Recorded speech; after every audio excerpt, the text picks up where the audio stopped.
தம்பி லோக பத்மநாபன் அவர்கள் பேசும்போது 2010 நான் இந்த மேடையில் ஒரு உதவி இயக்குநராக ஏறி நிற்கிற வாய்ப்பு கிடைத்தது. 13-14 ஆண்டுகளுக்கு பிறகு ஒரு இயக்குநராக இந்த மேடையில் நான் வந்து நிற்கிறேன். இது ஒரு அருமையான தருணமாக நான் பார்க்கிறேன் என்று தன்னுடைய நெடிய பயணத்தை திரும்பி பார்க்கிறார். இந்த இடத்தை எட்டுவதற்கு ஒரு மாமாங்கம் தேவைப்பட்டிருக்கிறது. 12 ஆண்டுகளுக்கு மேலாக எப்படி இவர் இயக்குகிறார், எழுதுகிறார், நடிக்கிறார், இசையும் அமைக்கிறார் என்று பலரும் இங்கே வியப்பாக கேள்வி எழுப்பினார்கள். அதற்கு நான் விடை சொல்கிறேன் என்று தன்னுடைய போராட்ட வாழ்வை பகிர்ந்து கொண்டார். எத்தனை திரைப்படங்களில் உதவி இயக்குனராக, எத்தனை திரைப்படங்களில் துணை இயக்குனராக, இணை இயக்குனராக பணியாற்றினேன். தமிழை தாண்டி தெலுங்கு போன்ற பிற மொழிகளிலும் நான் பணியாற்றி இருக்கிறேன். 5 ஆண்டு காலம் இசை மாணவனாக பட்டய வகுப்பில் பயின்று தேர்ச்சி பெற்றிருக்கிறேன் என்று தனக்குள்ள தகுதி நிலைகளையும் இங்கே எடுத்துரைத்தார்.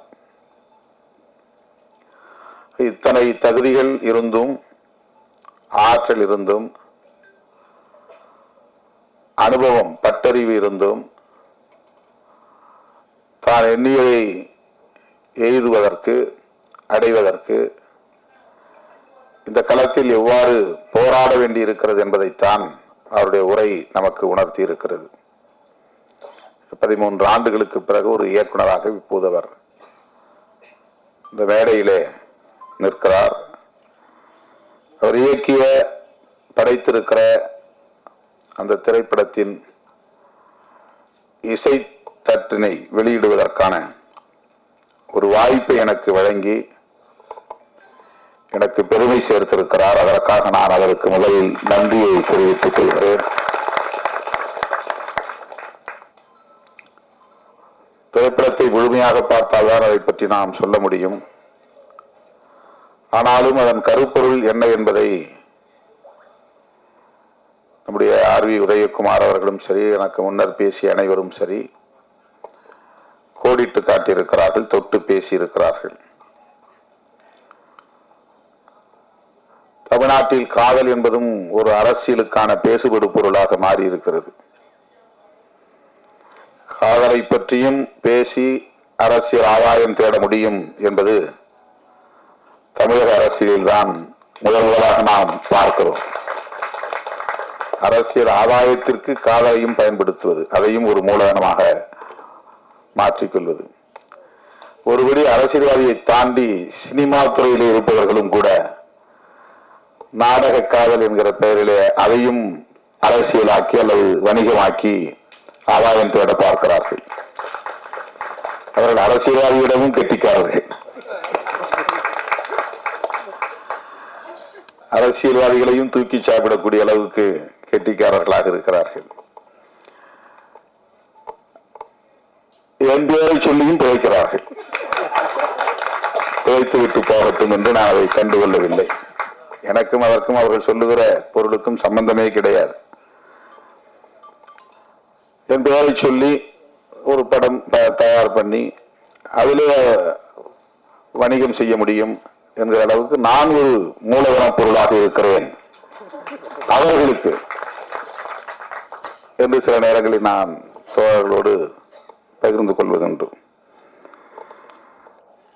காதல் என்பது காலம் காலமாக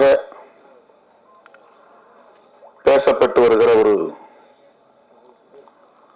உயர்ந்த சொல், சிறந்த சொல். மனிதன் தோன்றிய காலத்திலிருந்து மனித குலத்தை வழிநடத்துகிற ஒரு வலிமை மிக்க சொல் காதல். யாரும் சொல்லி வருவதில்லை, தூண்டியும் வருவதில்லை. அது ஒரு இயல்பான உணர்வு. அதைதான் ஆர் வி உதயகுமார் அவர்கள் காதலித்து பார்த்தால்தான் காதலை புரிந்து கொள்ள முடியும் என்று சொன்னார். பாடம் எடுத்து புரிந்து கொள்ள முடியாது. அறிவியலை பாடம் எடுத்து சொல்லித்தர முடியும், கணக்கை பாடம் எடுத்து சொல்லித்தர முடியும், அதற்கெல்லாம் ஆசிரியர்கள் உண்டு. காதலுக்கு ஆசிரியர்கள் கிடையாது. அது இயல்பான உணர்வு, அப்படி சொல்லித்தரவும் முடியாது.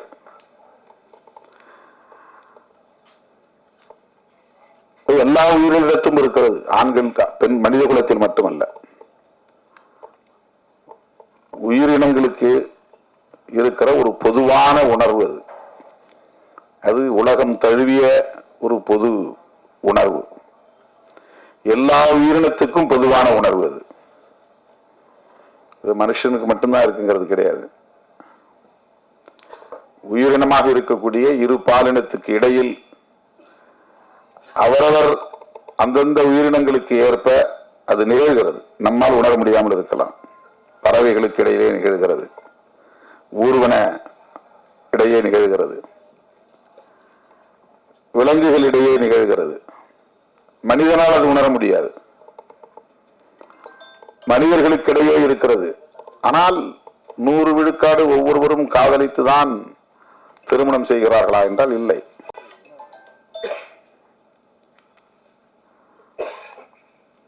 ஒரு கிராமத்தில் ஒரு வயதுத்த இளம் ஆண்கள் அல்லது இளம் பெண்கள், ஒரு 20 ஆண்கள் அல்லது 20 பெண்கள் இருக்கிறார்கள் என்று சொன்னால், அவர்கள் அனைவருமே யாரையாவது காதல் செய்து தமது வாழ்க்கையை தீர்மானிக்கிறார்களா என்றால் கிடையாது.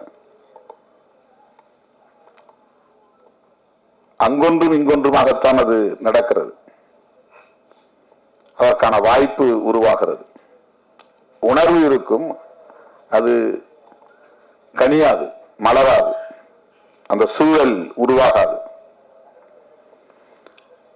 அது ஒரு தன்னியல்பான ஒன்று.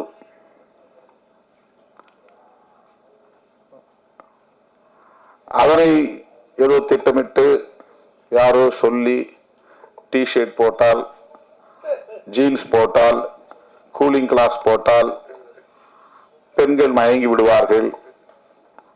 அந்த டிஷர்ட் போட்டவன் பின்னாலேயே பெண்கள் போய் விடுவார்கள் என்பதை போன்ற ஒரு தோற்றம் இங்கே உருவாக்கப்பட்டு அவருக்கு ஒரு பெயரை சூட்டி இருக்கிறார்கள், நாடக காதல் என்று. அப்படி ஒன்று இருக்கவே முடியாது. காதல் காதல் தான், அவ்வளவுதான். இன்னொன்று அப்படி ஒன்று இல்லை, அப்படி ஒன்று இருக்க முடியாது. நாடகம் செய்தெல்லாம் யாரும் யாரையும் ஏமாற்றி விட முடியாது.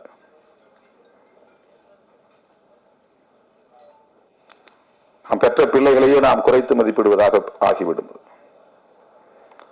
நாம் பெற்ற பிள்ளைகளையே நாம் அவமதிப்பதாக ஆகிவிடுவது, இழிவு செய்வதாக ஆகிவிடுவது.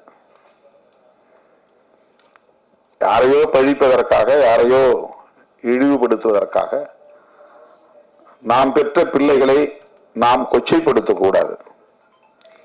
இந்த விமர்சனங்கள் ஒரு தனிநபருக்கு எதிரான விமர்சனங்கள் அரசியல் ரீதியாக செய்யப்படுகின்றன என்பது ஒரு புறம் இருந்தாலும், பெண்களை, நம் வீட்டு பிள்ளைகளை, பெண் பிள்ளைகளை அது கொச்சைப்படுத்துகிற ஒன்று.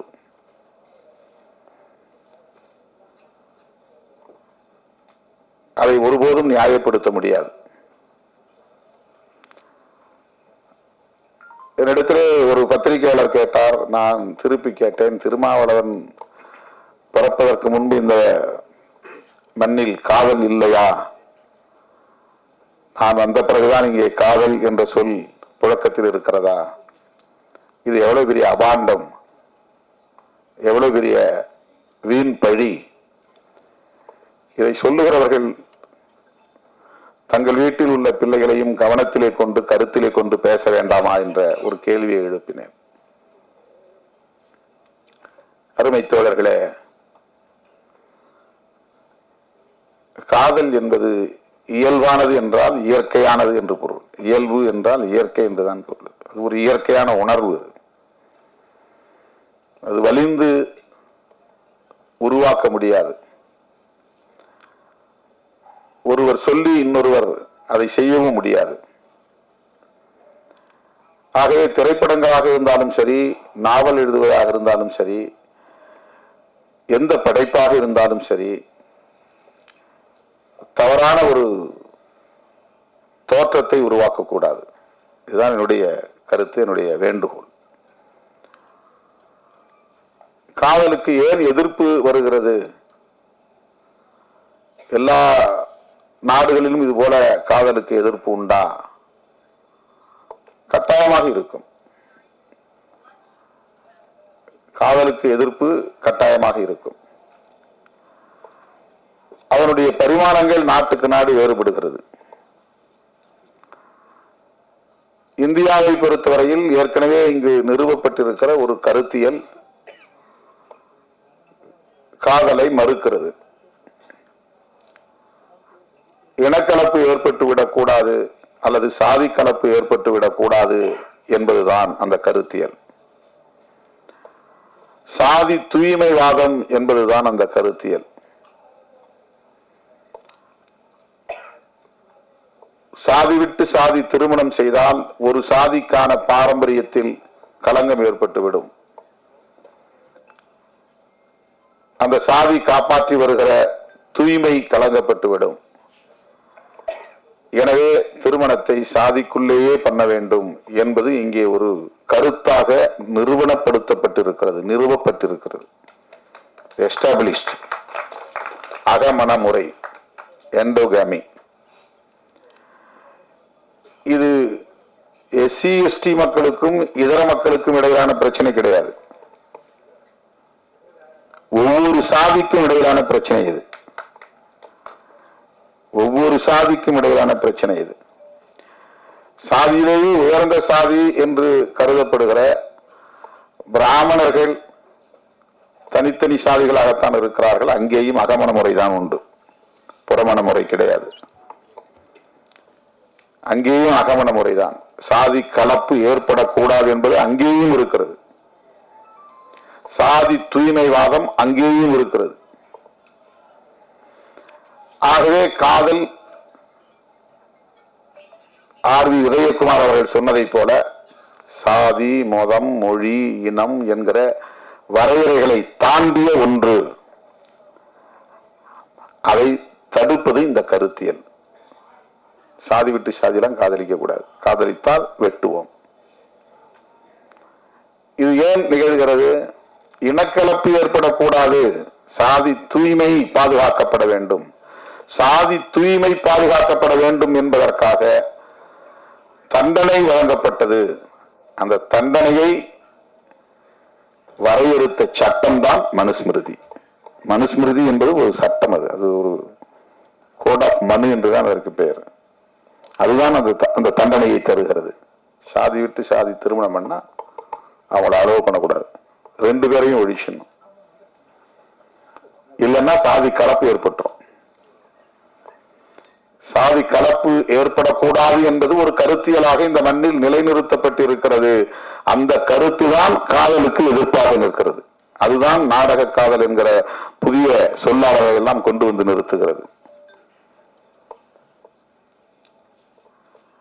படைப்பாளர்கள் அதை தாண்டி சிந்திக்க வேண்டும். அதனால்தான் கலைஞர்கள், படைப்பாளர்கள் சுதந்திரமானவர்களாக இருக்க வேண்டும். இந்த மாதிரியான எந்த பிற்போக்கான கருத்தியலுக்குள்ளும் போய் சிக்கிக் கொள்ளக்கூடாது. அவர்கள் இயல்பான வாழ்வியலோடு இயைந்து இயங்கக்கூடியவர்களாக இருக்க வேண்டும்.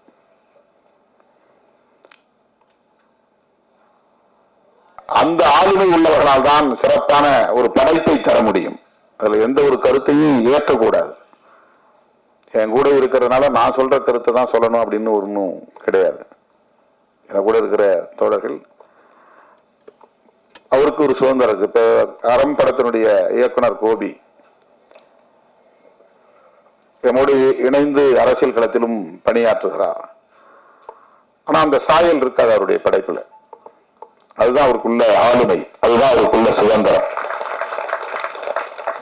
இன்னைக்கு படத்தை பார்த்து வந்த நானும் கவிஞர் காசிமுத்து மாணிக்கம் அவர்களும் அவரை பயங்கரமா பாராட்டிக்கிட்டே வந்தோம். இந்த பாராட்டு மழையில நினைஞ்சு உட்கார்ந்துருக்கிறாரு. இந்த படம் வெளியே வந்தா அவர் யாருங்கிறது தெரியும், எவ்வளவு பெரிய இன்டலெக்சுவல் அப்படிங்கிறது தெரியாது.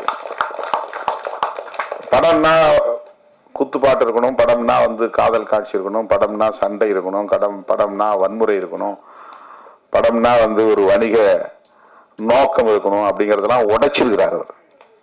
வெறும் டிஸ்கஷன் தான் 2 மணி நேரம் ஒரு அறைக்குள்ள உட்கார்ந்து பேசிக்கிட்டே இருக்கிறாங்க, அவ்வளவுதான். அதான் படம். அவுட்டோர் ஷூட்டிங்லாம் கிடையாது. ஒரு ஊரா கேமரா எடுத்துட்டு சுத்துறதுலாம் இல்ல. ஒரு ரூமை பிடிச்சி 2 ரூம்ல 4 பேரை உட்கார வச்சு பேச வைக்கிறார். பாட்டு கிடையாது, டூயட் கிடையாது, லவ் இல்லை. இது மாதிரி எந்த பரிமாணங்களும் அதுல கிடையாது. இது படைப்பாளர்களுக்குள்ள ஒரு ஆளுமை. இது அதுல அவர் என்ன சொல்ல வர்றாருன்னா, மக்களை அறிவியலோடு இணைந்து வாழ கற்பிக்க வேண்டும். அறிவியல் என்ன சொல்ல, அறிவியல் சொல்றதுதான் யதார்த்தமான உண்மை. அறிவியல் தான் யதார்த்தமான உண்மை. அதுல எந்த விதமான புனைவும் இருக்காது. நம்பிக்கைங்கிற பேர்ல எந்த கற்பனையும் இருக்காது, எந்த திணிப்பும் இருக்காது அறிவியல்ல. அறிவியல் அறிவியல் அவ்வளவுதான். அது நிறைய தத்துரூபமான காட்சிகள் அதில் பதிவு பண்ணியிருக்கிறாரு. பேப்பரை தூக்கி இப்படி எரிஞ்சா அது பறக்குது, அதே பேப்பரை கசக்கி போட்டால் கீழே பொத்துன்னு விழுது. ஒரு பிசிக்ஸ். ஒரு ஹீரோயினை வச்சு சொல்றாரு, இது ஏன் பிள்ளைகளுக்கு சொல்லிக் கொடுக்கணும், நீ வேற எதுவும் சொல்லி தராத, சாதி ஆண்ட பரம்பரையெல்லாம் சொல்லிக் கொடுக்காத, அரச பரம்பரையெல்லாம் சொல்லிக் கொடுக்காத. அவன் இந்த காலத்தையே ஆண்டா, இன்னைக்கு நீ பிச்சை எடுத்து தானே இருக்கிற. அவன் கோட்டை கட்டி ஆண்டாலும் அவன் பரம்பரை இன்னைக்கு என்ன நிலையில இருக்கு, அது நிலைக்காதுங்கிறதான அர்த்தம். கோட்டை கட்டி ஆண்டவன் பிள்ளை அத்தனை அது பரம்பரை, நான் மறுபடியும் அதே கம்பீரத்தோட இருப்பேன், யானையில போவோம் குதிரை போவோம்னு போக முடியுதா? முடியாது. ஏன் வாழ்க்கை? கோட்டை இருந்த இடம் இப்ப மண்ணா கிடக்குது. அதனால அதை சொல்றத எந்த அர்த்தமும் கிடையாது. அறிவியலை சொல்லிக் கொடுங்கிறார் இந்த படத்துல. அறிவியலை சொல்லிக் கொடு. அறிவியல்னா பரீட்சைக்கு எழுதுறதுக்கான அந்த சயின்ஸ் இல்ல, வாழ்வியலே ஒரு அறிவியல் தான். அந்த அறிவியல் அடிப்படையில் தான் உயிரினங்கள் எல்லாம் வாழ்கிறது. கற்பனைகளிலும் கற்பனையான நம்பிக்கைகளிலும் சிக்கி கிடக்கிற உயிரினம் தான் மனித குலம். இதுதான் கற்பிதங்களுக்குள் சிக்கி கிடக்கிற சமூகம். எனக்கு இன்னும் ஒரு பாரம்பரியம் இருக்கு, நான் இந்த குடும்பத்தை சார்ந்தவன், அப்படி நான் இப்படிப்பட்ட ஆளு அப்படின்னு ஒரு ஈகோ, இது எல்லாமே கற்பிதங்கள். சாதி என்பது ஒரு கற்பிதம், மதம்ங்கிறது ஒரு கற்பிதம், கடவுள் என்பது ஒரு கற்பிதம். கடவுள் உண்டா இல்லையான்னு கேள்வி கேட்பேன். நீ கடவுள் நம்புறியா இல்லையா கேள்வி, அந்த டிஸ்கஷனை போகுது. உண்டா இல்லையாங்கிறது பிரச்சனை இல்லை, நம்புறியா இல்லையா. கடவுளை பற்றி நான் எதுவும் பேச தேவையில்லை. மனிதனுடைய வாழ்க்கை தான் முக்கியமானது. நான் எப்படி வாழணும்னு நினைக்கிறேன், அவ்வளவுதான். இந்த வாழ்க்கையை எப்படி நான் வாழ்ந்துட்டு போகணும். ஒரு அருமையான ஒரு உரையாடலை அவர் 2 மணி நேரத்துக்கான ஒரு திரைப்படமா உருவாக்கி இருக்கிறார். இப்படிப்பட்ட படைப்பாளர்கள் தான் இப்போ தேவைப்படுகிறார்கள். அதான் ரொம்ப முக்கியம். என் கூட இருக்கிறாரு, நீங்க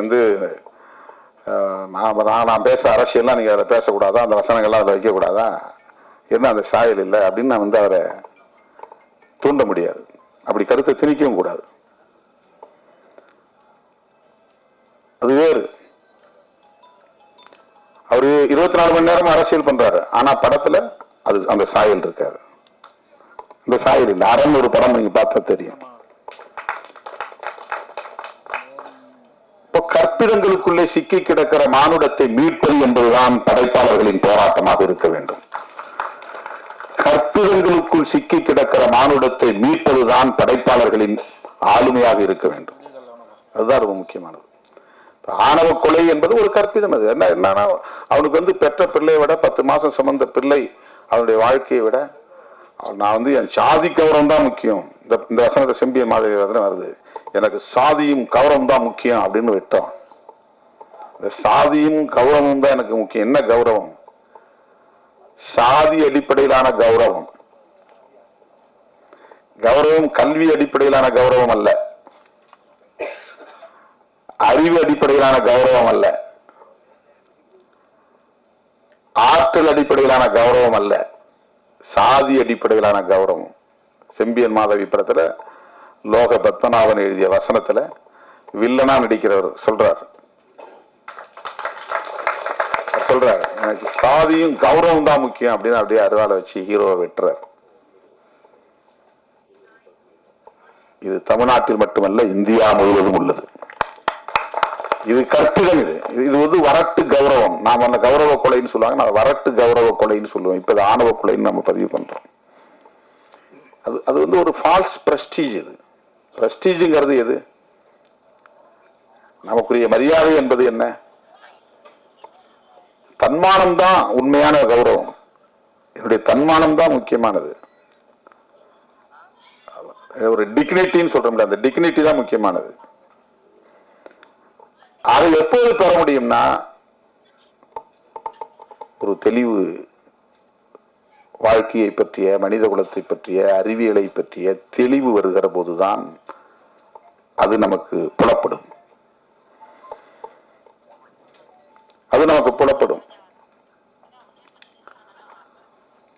ஆக செம்பியன் மாதேவி ஒரு ட்ரெய்லர் தான் போட்டிருக்காரு, முழு படம் நம்ம பார்க்கல. அதில் வரக்கூடிய காட்சி, அதில் வரக்கூடிய வசனம், காதலுக்கு எதிர்ப்பு சாதியின் பெயரால் இருக்கிறது, அதை பற்றி அதில் பேசப்படுகிறது என்பதை நம்மால் உணர முடிகிறது. இதை ஏன் திரும்ப திரும்ப பேச வேண்டும்? எதற்காக இதை திரும்ப திரும்ப நாம் படமாக்க வேண்டும்? திரும்ப திரும்ப விவாதிப்பதன் மூலம்தான் ஒரு பிரச்சனை தீர்வை எட்டுகிறது. மீண்டும் மீண்டும் உரையாடல் தேவைப்படுகிறது. நாம நிறைய காலத்துல, கடந்த காலங்களில் அரசியல் என்னன்னா, காஸ்ட் பத்திலாம் பேசக்கூடாது, நமக்கு காஸ்ட் கிடையாது அப்படின்னு தள்ளி விட்டுருவாங்க.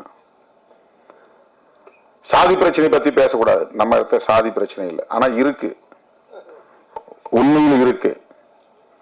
மனுஷன் பிறந்ததுல இருந்து சாகர வரையிலும் அவனை அறியாம அவனை வழிநடத்திட்டு இருக்கிறது சாதி உளவியல்.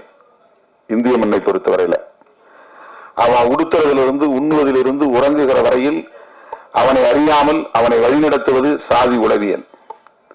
இது வந்து டிஎன்ஏ வந்து அதுக்கான கட்டமைப்பை போட்டாங்க. நான் சாதி ஒழிப்பை பேசினா கூட என்னை ஏதோ ஒரு சக்தி இயக்கி கொண்டிருக்கிறது. அதில் டாமினன்ட் ஆதிக்கம் செலுத்துவது சாதியா தான் இருக்கு. நான் யாரோட உறவாட முடியும்? நான் யாரை நட்பா வச்சுக்க முடியும்? எனக்கு யாரு அக்சஸா இருக்கிறாங்க, ஈஸி அக்சஸா இருக்கிறாங்க? இந்த சமூகம் அப்படி கட்டமைக்கப்பட்டிருக்கு. அந்த மாதிரிதான் வந்து நண்பர்கள், அந்த மாதிரிதான் உறவுகள், அந்த மாதிரிதான் வந்து இயக்கம், நடவடிக்கைகள் இந்த மண்ணில் அமைக்கப்பட்டிருக்கிறது. நாம் ஏன் இதை வேண்டாம் என்று சொல்லுகிறோம்? இதற்கு ஒரு நீண்ட நெடிய கசப்பான அனுபவங்கள் இருக்கிறது. நான் மட்டும் சொல்லவில்லை, ஐயன் திருவள்ளுவன் சொல்லி இருக்கிறார் 2000 வருடங்களுக்கு முன்னால். காதலை வாழ்த்துகிறார், சாதியை ஒழிக என்கிறார். இது ஐயன் திருவள்ளுவனுடைய நிலைப்பாடு. அதற்கும் பின்னால போனால் கௌதம புத்தரும் அதுதான் சொல்றாரு. கௌதம புத்தர் வந்து ஏதோ ஒரு மதத்தை உருவாக்கிய குரு என்பதை போல, மடாதிபதி என்பதை போல இங்கே காட்டப்படுகிறது, அல்லது கடவுள் போல காட்டப்படுகிறது. கிடையாது. இந்த மண்ணில் சமத்துவம் இல்லை, சமத்துவத்தை உருவாக்க வேண்டும் என்பதற்காக ஒரு கோட்பாட்டை உருவாக்கியவர் கௌதம புத்தர். சுதந்திரம், சமத்துவம், சகோதரத்துவம் என்பதுதான் பௌத்தத்தின் அடிப்படை கோட்பாடுகள். அரசமைப்பு சட்டத்தில் பிரியாம்பிள் என்கிற முகப்புரையில அம்பேத்கர் அவர்கள் எடுத்து கையாளுகிற இந்த சொற்கள் பகவான் புத்தரின் போதனைகளில் இருந்து நான் எடுத்து கையாண்ட என்று புரட்சியாளர் அம்பேத்கர் அவர்கள் விளக்கம் தருகிறார். பிரெஞ்சு புரட்சியிலிருந்து நான் எடுக்கல, அவருடைய போதனைகள் இருந்து. ஆக அவரும் இந்த சாதியின் பெயரால் இருக்கிற சமத்துவமின்மையை எதிர்க்கிறார். சனாதனத்தால் நிறுவப்பட்டிருக்கிற சமத்துவமின்மையை எதிர்க்கிறார். பிறப்பின் அடிப்படையில் உயர்வு தாழ்வு என்று இங்கே நிறுவப்பட்டிருக்கிற இந்த கருத்தியலை, இந்த உளவியலை அவர் கட்டுடைக்கிறார். அதுதான் பௌத்தம். அது ஏதோ புதுசா நாம பேசுற அரசியல் கிடையாது. நம்ம இப்ப பேச வேண்டாம், காதலுக்கு மரியாதை கொடுக்கணும், காதலை சாதியின் பேரால தடுக்க கூடாது அப்படின்னு நம்ம பேசுறோம்னா இது நம்முடைய கருத்து கிடையாது. இப்ப 1000 ஆண்டுகளுக்கு மேலாக இங்கே பேசப்பட்டு வருகிற கருத்து தான். ஆக இன்னும் உரையாட வேண்டிய தேவை இருக்கிறது. இந்த 2000 வருஷம் பத்தல, இன்னும் உரையாட வேண்டிய தேவை இருக்கிறது. இன்னும் 2000 வருஷம் கூட பிடிக்கலாம். இதை கடந்து மனிதன் முதிர்ச்சி அடைவதற்கு, பக்குவம் அடைவதற்கு, உயர்ந்த நிலையை எட்டுவதற்கு, உளவியல் பக்குவம் அடைந்த உளவியலை பெறுவதற்கு இன்னும் பல 100 ஆண்டுகள் கூட ஆகலாம்.